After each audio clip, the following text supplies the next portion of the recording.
കഴിഞ്ഞ ദിവസങ്ങളിലായിട്ട് സമൂഹ മാധ്യമങ്ങളിൽ നിറഞ്ഞു നിൽക്കുന്ന ഒരു ടോപ്പിക്കാണ് ആദില നൂറ.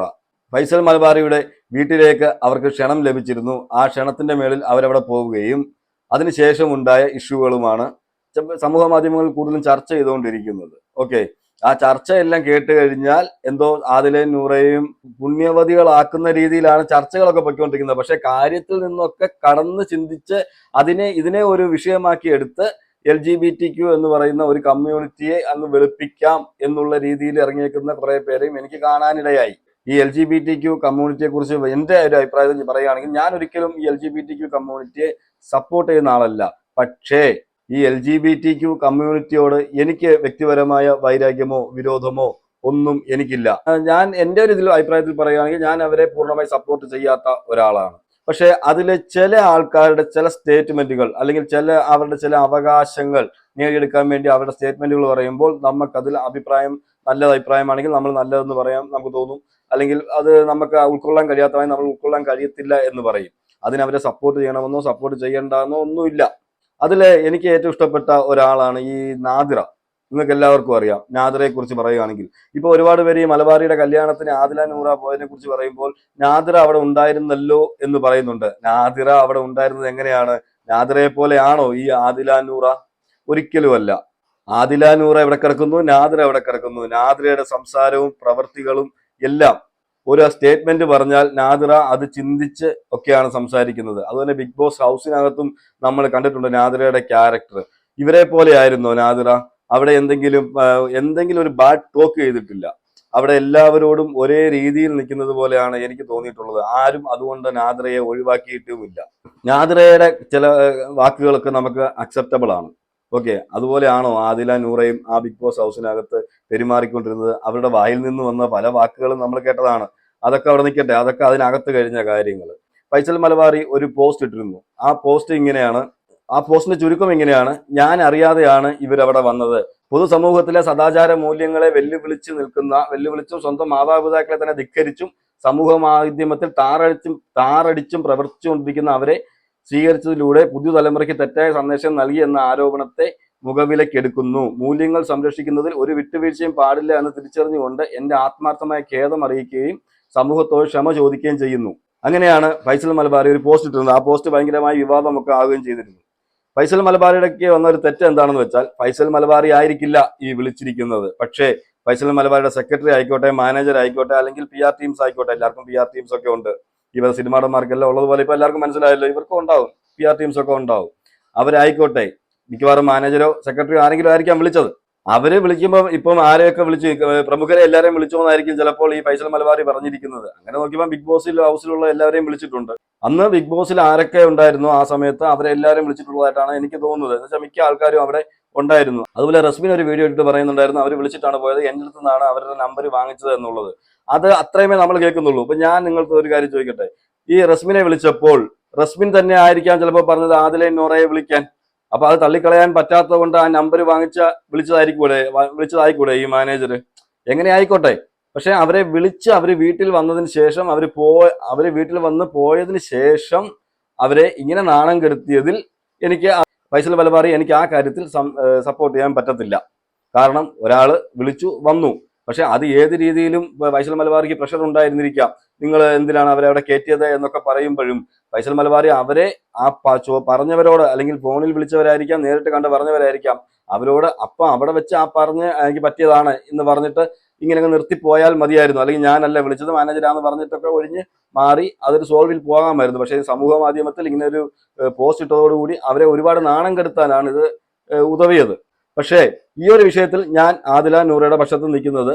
അവരെ അവിടെ വിളിച്ചുകൊണ്ട് വന്നിട്ട് വീടെല്ലാം ചുറ്റിക്കാണിച്ച് ഫുഡും കൊടുത്ത് ആ വീഡിയോയിൽ അവിടെ കാണിക്കുന്ന ഒരു വീഡിയോയിൽ വീട്ടിൽ കയറ്റാത്തവരെ ഞങ്ങൾ ബംഗ്ലാവിൽ വരെ കയറ്റി എന്ന് പറഞ്ഞിട്ട് ഡയലോഗ് ഒരാൾ പറയുന്നുണ്ട്. അതിന് ഫൈസൽ മലബാറിയുടെ സ്ഥാപനത്തിൽ ജോലി ചെയ്യുന്നവരോ അല്ലെങ്കിൽ സെക്രട്ടറിയോ മാനേജരോ ആരാണെന്ന് വെച്ചാൽ അതോടെ ഒന്ന് ശ്രദ്ധിക്കുന്നത് നല്ലതായിരിക്കും. ഫൈസൽ മലബാറി എന്ന് വെച്ചാൽ അങ്ങനെ ഒരു സ്റ്റേറ്റ്മെന്റും അവിടെ പറഞ്ഞിട്ടുണ്ട്. ഓക്കെ, എന്നാലും അവർ വന്ന് ഫുഡൊക്കെ കഴിച്ച് സന്തോഷത്തോടുകൂടി പോയ അവരെ പിറ്റേ ദിവസം അങ്ങനെ ഒരു പോസ്റ്റ് ഇട്ട് അങ്ങനെ നാണക്കെടുത്തേണ്ട ആവശ്യമില്ലായിരുന്നു എന്നാണ് എൻ്റെ ഭാഗം. പിന്നെ മറ്റൊരു ഭാഗമാണ് ഞാൻ ഇനി പറയുന്നത്. ആ ഒരു ഇഷ്യൂവിന്റെ പേരിൽ, ഈ ഒരു ഇഷ്യൂ വന്നതിന്റെ പേരിൽ ഇവരെ ഭയങ്കരമായിട്ട് അങ്ങ് ബൂസ്റ്റ് ചെയ്യുന്ന ആൾക്കാരുണ്ട്. എന്ന് വെച്ചാൽ ഫൈസൽ മലബാറി കാണിച്ചത് മനുഷ്യത്വപരമായ കാര്യമല്ല, അങ്ങനെയൊക്കെ ചെയ്യാമോ, അവര് നിങ്ങളെ എന്ത് ചെയ്തു, അവരിങ്ങനെ ജീവിച്ചു പോവുകയല്ലേ എന്നൊക്കെ പറയുന്നവരുണ്ട്. പക്ഷെ ആ കൂട്ടത്തിൽ തന്നെ ഈ ഒരു ലെസ്ബിയനിസം, അങ്ങനെ തന്നെ പറയും, ലെസ്ബിയനിസത്തെ ബൂസ്റ്റ് ചെയ്യുന്ന രീതിയിൽ ഒരുപാട് പേര് വീഡിയോ ചെയ്യുന്നത് ഞാൻ കണ്ടായിരുന്നു. നമ്മുടെയൊക്കെ സ്വന്തം വീട്ടിൽ ഇങ്ങനെയൊക്കെ ഉണ്ടാകുമ്പോഴാണ് നമുക്ക് അതിന്റെ കേടറിയത്തുള്ളൂ. നമുക്ക് ഇവിടുന്ന് ഘോരഘോരം പ്രസംഗിക്കാനൊക്കെ നമുക്ക് പറ്റും, ഒരു വീഡിയോ ചെയ്ത് ഘോരഘോരമായിട്ട് പ്രസംഗിക്കാനൊക്കെ പറ്റും. പക്ഷെ നമ്മുടെ വീട്ടിൽ ഇങ്ങനെ ഒരു സന്ദർഭം ഉണ്ടാകുമ്പോൾ നമുക്ക് തീർച്ചയായിട്ടും നമുക്കത് നമ്മളെ ഒരുപാട് വിഷമത്തിലാക്കുകയും ഒക്കെ ചെയ്യും. അപ്പം ഈ ലെസ്ബിയനിസത്തെ സപ്പോർട്ട് ചെയ്യുന്ന രീതിയിൽ ഒരുപാട് പേര് പോസ്റ്റ് ചെയ്യുന്നതും ഒരുപാട് പേര് കമന്റ് ചെയ്യുന്നതായിട്ട് ഞാൻ കണ്ടു. അതിനെ നമുക്ക് ഒരിക്കലും അംഗീകരിക്കാൻ കഴിയില്ല.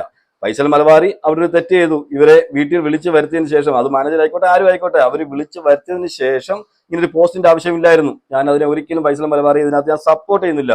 അപ്പം ഇവർ ഈ സമൂഹത്തിൽ എന്തൊക്കെയോ വലിയ നന്മകൾ ചെയ്ത രീതിയിൽ ഈ ആതിര നൂറയെ പൊക്കിപ്പിടിച്ചുകൊണ്ട് നടക്കുന്ന കുറെ കമന്റ്സുകളും കുറെ വീഡിയോസും എനിക്ക് കാണാനിടയായി.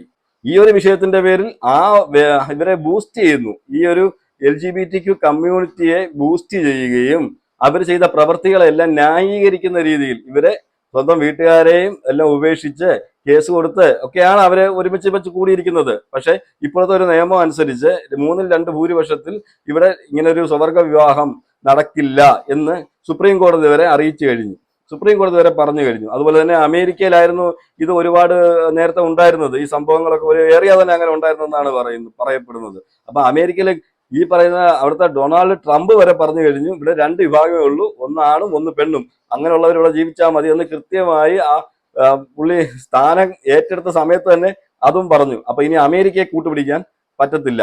അപ്പം ഇന്ത്യയിലെ നിയമം അനുസരിച്ച് ഇവർക്ക് ഒരുമിച്ച് ജീവിക്കാമായിരിക്കാമെങ്കിലും ഇവർക്കൊരു വിവാഹം എന്ന് പറയുന്ന ഒരു സംവിധാനത്തിലേക്കൊന്നും പോകാൻ പറ്റില്ല എന്ന് സുപ്രീം കോടതി പ്രത്യേക വിധിന്യായത്തിലൂടെ തന്നെ അറിയിച്ചിട്ടുണ്ട്. അതുപോലെ തന്നെ വീട്ടിൽ കയറ്റുന്നതും കയറ്റാത്തതും, അത് ലാലേട്ടൻ വീട്ടിൽ കയറ്റുന്നു എന്ന് പറഞ്ഞിട്ട് ലാലേട്ടൻ പറയുന്നത് എല്ലാവരും അക്സെപ്റ്റ് ചെയ്യണമെന്നൊന്നുമില്ല.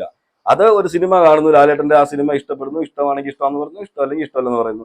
പ്രോഗ്രാം അവതരിപ്പിക്കുമ്പോൾ പ്രോഗ്രാം കൊള്ളാമെങ്കിൽ കൊള്ളാന്ന് പറയുന്നു, കൊള്ളത്തില്ലെങ്കിൽ കൊള്ളത്തില്ലെന്ന് പറയുന്നു. പക്ഷെ ലാലേട്ടൻ വീട്ടിൽ കയറ്റുമെന്ന് പറഞ്ഞിട്ട് കേരളത്തിലെ പൊതുസമൂഹങ്ങൾ മൊത്തവും ഏറ്റെടുത്തു, എല്ലാവരും വീട്ടിൽ കയറ്റും അല്ലെങ്കിൽ എല്ലാവരും അവരെ അക്സെപ്റ്റ് ചെയ്തു എന്ന് വിചാരിക്കുന്നത് മൂടത്തരമാണ് എന്ന് എനിക്ക് പറയാനുള്ളൂ. തൊപ്പി ഇതിനെക്കുറിച്ച് കുറച്ച് കാര്യങ്ങൾ പറഞ്ഞിട്ടുണ്ട്. അപ്പൊ തൊപ്പിയെ വിമർശിക്കുന്നത് കണ്ട് കുറച്ച് പേര്. പക്ഷെ തൊപ്പി പറഞ്ഞ ആ കാര്യത്തോട് ഞാൻ യോജിക്കുന്നുണ്ട്. തൊപ്പി അതിനകത്ത് കുറച്ച് കാര്യങ്ങൾ പറയുന്നുണ്ട്, നമുക്ക് അതൊന്ന് കേൾക്കാം. ഓക്കെ, ഫൈസൽ മലബാർ ബിഗ് ബോസിലെ എല്ലാ കണ്ടസ്റ്റൻസിനെയും അല്ല ബിഗ് ബോസ് അല്ല, ഞാൻ പറയട്ടെ, ബിഗ് ബോസിലെ കണ്ടസ്റ്റൻസിനെ ഇൻവൈറ്റ് ചെയ്തു പരിപാടിക്ക്. അപ്പൊ അതിൽ ആദില നൂറയുള്ള കാര്യം പുള്ളി ഓർത്തില്ല, പുള്ളിയുടെ അറിവോടെ അല്ല അവരവിടെ വന്നതെന്ന് പറയുന്നത്. അപ്പം പെട്ടെന്ന് പുള്ളി ചിലപ്പം ഈ ആദില നൂറിനെ കണ്ടപ്പോ പുള്ളി പെട്ടെന്ന് ഞെട്ടിയിട്ടുണ്ടാവും. പക്ഷെ സ്റ്റിൽ ഡിസ്റെസ്പെക്ട് ചെയ്യാണ്ട് കൈ കൊടുത്ത്, ഞാൻ ആ വീഡിയോ ആണ്, കൈ കൊടുത്ത് ചിരിച്ചുകൊണ്ട് അവരെ സ്വീകരിച്ചു. മനസ്സിലാവും, അവരുമായിട്ട് ഇയാൾക്ക് വിയോജിപ്പുണ്ടെങ്കിൽ പോലും ഇയാൾ കൈ കൊടുത്ത് ചിരിച്ചുകൊണ്ട് സ്വീകരിച്ചു വിട്ടു. ഓക്കെ, പിന്നെ ഇയാൾക്ക് കുറെ നെഗറ്റീവ് കമന്റുകളും ഇതും വന്നിട്ടുണ്ടായി. ഈ ആദില നൂറ ഫാൻസ് എന്ന് പറഞ്ഞിട്ട് കുറച്ച് ആൾക്കാരുണ്ട്. മനസ്സിലാവും, അല്ല നമ്മൾ ആരെയും കുറ്റം പറയുന്നില്ല, ഞാൻ പറയുന്നത് വെച്ചാൽ അവര് ഹേറ്റേഴ്സ് ഉണ്ട്, ഫാൻസ് ഉണ്ട്. മനസ്സിലായി, ഈ ഹേറ്റേഴ്സ് ചിലപ്പോൾ പോയിട്ട് പുള്ളിനോട് ഇതാക്കിയിട്ടുണ്ടാവും. അപ്പൊ പുള്ളി അങ്ങനെ ഒരു ഫേസ്ബുക്ക് പോസ്റ്റ് ഇട്ട്, ഞാൻ പറയുന്ന വെച്ചാൽ ഇതിലെങ്ങനെ വിളിച്ചു വരുത്തി അപമാനിച്ചു എന്ന് കുറെ ആൾക്കാർ പറയുന്നുണ്ട്. ഫൈസൽക്ക് എന്താണ് ഇതിൽ അപമാനിച്ചത് എനിക്ക് മനസ്സിലാകുന്നില്ല.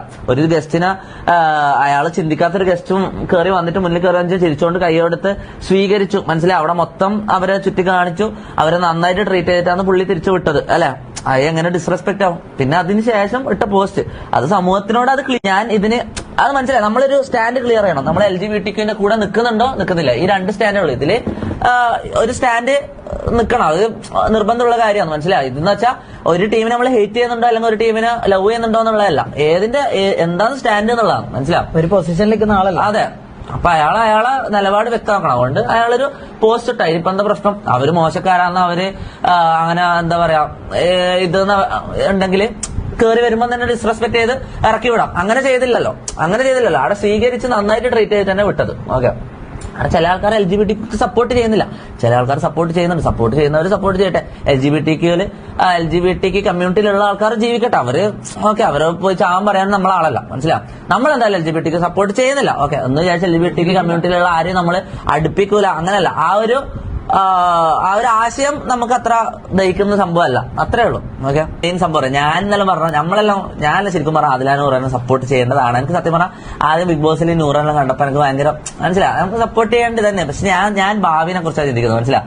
നാളെ എനിക്ക് കുട്ടികളെല്ലാം ഉണ്ടാവേണ്ടതാണ്, മനസ്സിലാവും. അവരെല്ലാം ഇവരെ നോക്കി. ഞാൻ സത്യം പറഞ്ഞ ഈ തെറി വിളിക്കുന്നതും ഞാൻ പണ്ട് ഈ തെറി വിളിക്കുന്ന കാര്യങ്ങളും ഞാൻ ഇങ്ങനെ അത് ചെയ്യുന്നു, കുട്ടികളെ വഴിതെറ്റിക്കുന്നെല്ലാം പറയുന്നില്ലേ. ശരിക്കും പറഞ്ഞാ എന്താണ് ശരിക്കും കുട്ടികൾ വഴിതെറ്റാൻ കാരണമാവുന്ന കാര്യങ്ങൾ എന്താണെന്ന് നിങ്ങൾ ശരിക്കും ചിന്തിച്ചു നോക്ക്, മനസ്സിലാവും. നിങ്ങൾ ചിന്തിച്ചു നോക്ക്, ശരിക്കും തെറിവിളിയാണോ മോശം അതോ അത് നിങ്ങൾ ചിന്തിക്ക്. Okay, whatever. ഞാൻ ഇപ്പത്തെ ഇതല്ല പറയുന്നത്, ഭാവിയിൽ ഞാൻ പറയാ അതൊരു പ്രശ്നമാവും, മനസ്സിലാവും. അവിടെ എന്തേലും ആട്ടെ, നമുക്ക് ആരെയും ഹെയ്റ്റ് സ്പ്രെഡ് ചെയ്യാനും താല്പര്യമില്ല. അതുകൊണ്ടാണ് പിന്നെ അവരെ പേഴ്സണൽ കാര്യങ്ങളൊന്നും ഇവിടെ അടുത്ത് വലിച്ചിടാത്തത്. അല്ലെങ്കിൽ ഓരോ വീട്ടുകാരെ കുറിച്ച് കുറെ കാര്യങ്ങളുണ്ട്, മനസ്സിലായി. ഇതിന്റെ ബാക്കിൽ ആദില നൂറ എന്ന് പറയുന്ന ആൾക്കാരുടെ ബാക്കിൽ നടക്കുന്ന കുറെ കാര്യങ്ങളുണ്ട്. ഇവരെ വീട്ടുകാരുമായിട്ടുള്ളതും അവരെ നാട്ടുകാരതും കുറെ പ്രശ്നങ്ങളും കാര്യങ്ങളെല്ലാം ഉണ്ട്. നമ്മൾ ഈ പേഴ്സണലി ഇതൊന്നും എടുത്തിടാത്തതുകൊണ്ട് അതിനെക്കുറിച്ച് നമ്മളിവിടെ ചർച്ച ചെയ്യുന്നില്ല. ഓക്കെ, നമുക്ക് ആരോടും ഹെയ്റ്റ് സ്പ്രെഡ് ചെയ്യാൻ നമുക്ക് താല്പര്യമില്ല. ഓക്കെ, അപ്പം സ്വന്തമായിട്ട് നിങ്ങൾക്ക് എന്താ തോന്നുന്നത് അവരെ നിങ്ങൾ സപ്പോർട്ട് ചെയ്യുന്നുണ്ട് സപ്പോർട്ട് ചെയ്യാം, സപ്പോർട്ട് ചെയ്യുന്നില്ലെങ്കിൽ സപ്പോർട്ട് ചെയ്യേണ്ട വാട്ടവർ, അത്രേ ഉള്ളൂ. Attendance support. ഓക്കെ ഗൈസ്, നമുക്ക് ജസ്റ്റ് ഒന്ന് ഫോളോ നോക്കാം, നമ്മളെ വ്യൂവേഴ്സ് എങ്ങനെയാണെന്ന് നമുക്ക് നോക്കാം. Let's see. LGBT സപ്പോർട്ട് ചെയ്യുന്നുണ്ടോ സപ്പോർട്ട് ചെയ്യുന്നില്ല നമുക്ക് നോക്കാം. നമ്മളെ വ്യൂവേഴ്സ് എല്ലാവരും ഒന്ന് വോട്ട് ചെയ്യണേ. Everybody write down vote. 50-50 no support. I shit, ഞാനൊരു 50-60% അങ്ങോട്ടും ഇങ്ങോട്ടും 90%. സീരിയസ്ലി അതിലെ വാച്ചിങ് സ്ട്രീം അതിലെ if you are watching this, എനിക്ക് എന്നോട് ഏറ്റൊന്നുമില്ല, ഞാൻ കാര്യം പറയാം. നൂറിനോടായാലും അതിനോടായാലും നമുക്ക് നിങ്ങളോട് ഏറ്റൊന്നുമില്ല. നമ്മള് ജസ്റ്റ് ഈ കമ്മ്യൂണിറ്റിനെ നമ്മള് അത്ര സപ്പോർട്ട് ചെയ്യുന്നില്ല, അത്രേ ഉള്ളൂ. ഹെയ്റ്റ് ഒന്നുമില്ല. വാട്ടോ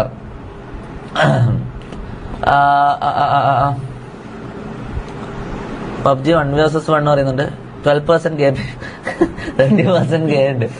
അല്ല ഗേ പീപ്പിൾ മാത്രമല്ല ഇവരെ സപ്പോർട്ട് ചെയ്യുന്നത്, അങ്ങനെ ഉണ്ടാ. ഈ LGBT സപ്പോർട്ട് ചെയ്യുന്ന ഗേ പീപ്പിൾ മാത്രമല്ല, കൂടുതലും പെൺകുട്ടികളാണ് ഈ LGBT സപ്പോർട്ട് ചെയ്യുന്നത്. അങ്ങനെ ഉണ്ട്, ആണ് അങ്ങനെ ഉണ്ട്. പെൺകുട്ടികൾക്ക് LGBT ഭയങ്കര സപ്പോർട്ടാണ്, അങ്ങനെ ഒരു സംഭവം ഉണ്ട്. അറിയില്ല, അവർക്കെല്ലാം നാളെ അവരിതിലേക്ക് തൊപ്പി ആ പറഞ്ഞതിനോട് ഞാൻ കൃത്യമായിട്ട് ഞാൻ യോജിക്കുന്ന കാര്യമാണ്. എന്ന് വെച്ചാൽ ഞാൻ ആദ്യം പറഞ്ഞല്ലോ, LGBTQ കമ്മ്യൂണിറ്റിയോട് എനിക്ക് പ്രത്യേക താല്പര്യമില്ല, എനിക്ക് ഞാൻ അവരെ സപ്പോർട്ട് ചെയ്യുന്നുമില്ല. പക്ഷെ അവരുടെ ചില കാര്യങ്ങൾ നല്ലതാണെങ്കിൽ നമ്മൾ നല്ലതെന്ന് പറയും. അവർ പറയുന്നത് അവർക്കും ജീവിക്കാനുള്ള അവകാശമൊക്കെ ഉണ്ട്. അവർക്ക് ജീവിക്കാൻ അവകാശമില്ലെന്നൊന്നും ആരും പറയുന്നില്ല, അവർക്കും ജീവിക്കണം. അപ്പൊ അവർക്ക് ജീവിക്കാനുള്ള അവകാശത്തിന് മേളിൽ അവർ പല സ്റ്റേറ്റ്മെന്റുകളും പറയും. ചിലത് നമുക്ക് അക്സെപ്റ്റ് ചെയ്യാൻ പറ്റുന്നതായിരിക്കും, ചിലപ്പോൾ അത് അക്സെപ്റ്റ് ചെയ്യാൻ പറ്റാത്തതായിരിക്കും. അപ്പോഴാണെങ്കിലും നമ്മൾ പറയേണ്ടത് നമ്മൾ പറയും. പക്ഷേ ഇതൊരു സമൂഹത്തിലേക്ക് ഇങ്ങനെ ഒരു സംഭവം വന്നപ്പോഴത്തേക്ക് എന്ന് വെച്ചാൽ ഈ ഫൈസൽ മലബാറിയുടെ വീട്ടിലെ ആ വിഷയം അല്ലാതെ ആക്കി തീർക്കുന്ന ഒരു രീതി ഞാൻ സമൂഹ മാധ്യമത്തിൽ എനിക്ക് കാണാനിടയായി. അതുകൊണ്ടാണ് ഞാൻ ഈ വീഡിയോ ചെയ്യുന്നത്. എന്നുവെച്ചാൽ അവിടുത്തെ വന്ന വിഷയങ്ങളോ ഒന്നും അല്ല അവിടെ ഇപ്പൊ വെളിയിൽ പറയപ്പെടുന്നത്. എന്തോ ഇവര് വലിയ സംഭവങ്ങളായിപ്പോയി. ഇതെന്തോ ഈ ഒരു ഇവര് ചെയ്യുന്ന ഈ ഒരു ആക്ട് അതിനെ ഇങ്ങനെ സപ്പോർട്ട് ചെയ്ത് ബൂസ്റ്റ് ചെയ്ത് കൊടുക്കുന്ന രീതിയിൽ, സമൂഹത്തിലേക്ക് ബൂസ്റ്റ് ചെയ്തിടുന്ന രീതിയിൽ, ഇതങ്ങനെ കുഴപ്പമൊന്നുള്ള കാര്യമൊന്നുമില്ല, ഇതൊക്കെ ആർക്കും ചെയ്യാം, അതൊന്നും ഒരു വിഷയമല്ല, അതിനുവേണ്ടി പോരാടി ഇന്ത്യക്ക് സ്വാതന്ത്ര്യം കിട്ടാൻ വേണ്ടി ഒരുപാട് പേര് പോരാടിയിട്ടുണ്ടല്ലോ. അതുപോലെ ഒരു പോരാട്ടമാക്കിയൊക്കെ മുന്നോട്ട് കൊണ്ടുവരുന്നതായിട്ട് എനിക്ക് ഇതിനെ തോന്നി. ആദിലയും നൂറയുടെയും വിഷയം, അവരെ എങ്ങനെ ഒരുമിച്ച് താമസിക്കുന്നോ അല്ലെങ്കിൽ ഒരുമിച്ച് നിൽക്കുന്നോ അതുപോലെ ഒരു സമൂഹത്തെ വാർത്തെടുക്കാൻ, അല്ലെങ്കിൽ അങ്ങനെ ഒരു സമൂഹം ഉണ്ടായാൽ തന്നെ നോ പ്രോബ്ലം എന്ന് പറഞ്ഞിട്ട് അതിനെ ബൂസ്റ്റ് ചെയ്യുന്ന രീതിയിലൊക്കെ എനിക്ക് തോന്നി. അതുകൊണ്ടാണ് ഞാൻ ഇതിവിടെ പറഞ്ഞത്. ഈ കാര്യത്തിൽ ഞാൻ തൊപ്പിയോടൊപ്പമാണ്. തൊപ്പി കൃത്യമായിട്ട് പറയുന്നുണ്ട്, അവിടെ വന്ന സമയത്ത് അല്ലെങ്കിൽ എനിക്ക് ഇഷ്ടമില്ലാത്ത ഒരാൾ വന്നെന്നിരിക്കട്ടെ, എന്നിട്ട് പോലും അവരോട് ആ നീരസം കാണിക്കാതെ അവർക്ക് വേണ്ട സൗകര്യങ്ങളെല്ലാം ഉണ്ടാക്കി കൊടുക്കുകയൊക്കെ ചെയ്തു. ഈ ഫൈസൽ മലബാറി ഇത്രയും വലിയ ഒരു സ്ഥാപനത്തിന്റെ ഉടമയും അതുപോലെ തന്നെ ലോകം മൊത്തം ശ്രദ്ധിക്കുന്ന ആളുമാണ്. അപ്പം അവിടെ ഒരുപാട് ചോദ്യങ്ങൾ ഉണ്ടായി കാണും. ഞാൻ നേരത്തെ പറഞ്ഞ പോലെ ആ ചോദ്യം ഉണ്ടായപ്പോൾ അത് പറഞ്ഞ് മനസ്സിലാക്കി കൊടുക്കുന്നതായിരുന്നു ഏറ്റവും നല്ലത്. പക്ഷെ എന്തോ സമൂഹ മാധ്യമത്തിലൊക്കെ ഒരുപാട് കമന്റുകളൊക്കെ വന്നപ്പോൾ അത് അങ്ങനെ തന്നെ അറിയിക്കണമെന്ന് തോന്നിയിരിക്കാം. ആ തോന്നിയത് കൊണ്ടായിരിക്കാം അങ്ങനെ ഒരു പോസ്റ്റ് ഇട്ടത്. ഇപ്പം പലരും വീഡിയോ ചെയ്ത് പറഞ്ഞു കേട്ടു, ഫൈസൽ മലബാറി നിലപാട് വ്യക്തമാക്കണം എന്ന് പറയുന്ന ഒരു വീഡിയോ ഉണ്ടായിരുന്നു. എന്ത് നിലപാട് വ്യക്തമാക്കാൻ? അതിനകത്ത് തന്നെ നിലപാട് വ്യക്തമാണല്ലോ. ഞാൻ അങ്ങനെ ഒരു കമ്മ്യൂണിറ്റിയെ ഞാൻ സപ്പോർട്ട് ചെയ്യുന്നില്ല എന്നുള്ളത് കൃത്യമായിട്ടും വ്യക്തമായിട്ടും പറഞ്ഞിട്ടുണ്ട്. അപ്പം അപ്പോഴാണ് ചോദ്യം വരുന്നത്, നാദിറ വന്നിരുന്നു, അവര് വന്നിരുന്നു, ഇവര് വന്നിരുന്നു എന്നുള്ളതൊക്കെ പറയുന്നുണ്ട്. പക്ഷെ നാദിറയുടെ വീട്ടിൽ തന്നെ ഉണ്ട്, നല്ല ഇതിലാണ് ജീവിക്കുന്നത്. പക്ഷെ ഇവരുടെ ഉമ്മ സംസാരിക്കുന്നത്, ഈ ആദില നൂറയെ പറ്റിയൊക്കെ ഈ നൂറയുടെ അമ്മ സംസാരിക്കുന്നത്, അതുപോലെ അവരുടെ വീട്ടിലെ വിഷയങ്ങൾ എന്തൊക്കെയായിരുന്നു, ഇവരെന്തെല്ലാം കള്ളത്തരങ്ങളാണ് വെളിയിൽ പറഞ്ഞിരുന്നത്, അതുപോലൊന്നും അല്ല അവിടെ സംഭവിച്ചിരിക്കുന്നത് എന്നൊക്കെ വെളിയിൽ വന്ന ഒരുപാട് ന്യൂസുകളാണ്.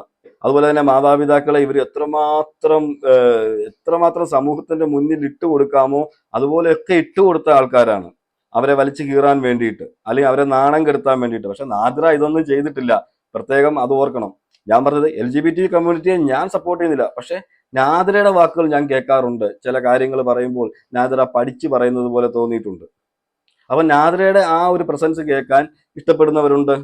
എന്നുവെച്ചാൽ നാദിറയെ ആ ഇഷ്ടപ്പെടുന്നു, അല്ലെങ്കിൽ നാദിറ പറയുന്നത് നമ്മൾ കേൾക്കുന്നു എന്ന് പറഞ്ഞിട്ട് അവരുടെ ആ കമ്മ്യൂണിറ്റിയെ മൊത്തവും നമ്മൾ സപ്പോർട്ട് ചെയ്യുന്നു എന്നുള്ളതല്ല. അവരുടെ കമ്മ്യൂണിറ്റിയിലുള്ളവരും നല്ലത് പറയുമ്പോൾ നമ്മൾ നല്ലതെന്ന് കേൾക്കും, കെട്ടത് പറയുമ്പോൾ നമ്മൾ അതിനെതിരെ പ്രതികരിക്കും, അത്രയേ ഉള്ളൂ.